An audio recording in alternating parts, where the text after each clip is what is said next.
आप देख रहे हैं एनएमटी न्यूज और आपको रखे सबसे आगे। एनसीपी चीफ शरद पवार ने लोकसभा चुनाव 2024 में विपक्षी गठबंधन इंडिया की ओर से प्रधानमंत्री पद के चेहरे को लेकर बड़ा बयान दिया। उन्होंने सोमवार को पुणे में कहा कि आम चुनाव में INDIA को पीएम फेस की कोई जरूरत नहीं है। दरअसल पत्रकारों ने उनसे पूछा कि क्या Indian national developmental inclusive alliance India के पास प्रधानमंत्री पद का कोई चेहरा नहीं है। इस पर उन्होंने कहा कि विपक्ष के लिए पीएम कैंडिडेट की घोषित करना आवश्यक नहीं है। मालूम हो कि 19 दिसंबर को नई दिल्ली इंडिया गठबंधन दलों की बैठक हुई थी। इस दौरान मुख्यमंत्री ममता बनर्जी और सीएम अरविंद केजरीवाल ने कहा कि कांग्रेस अध्यक्ष मल्लिकार्जुन खड़गे को इंडिया की ओर से प्रधानमंत्री उम्मीदवार बनाया जाना चाहिए।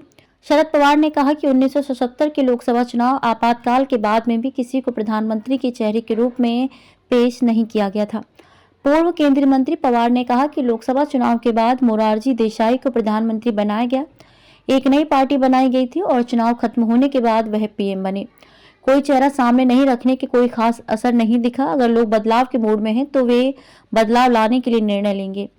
सभी राजनीतिक दलों को फैसले लेने का अधिकार। शरद पवार।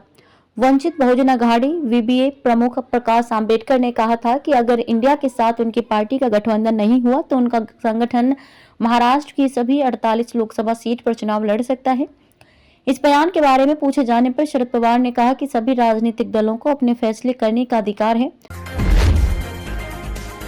आप देख रहे हैं एनएमटी न्यूज और आपको रखे सबसे आगे।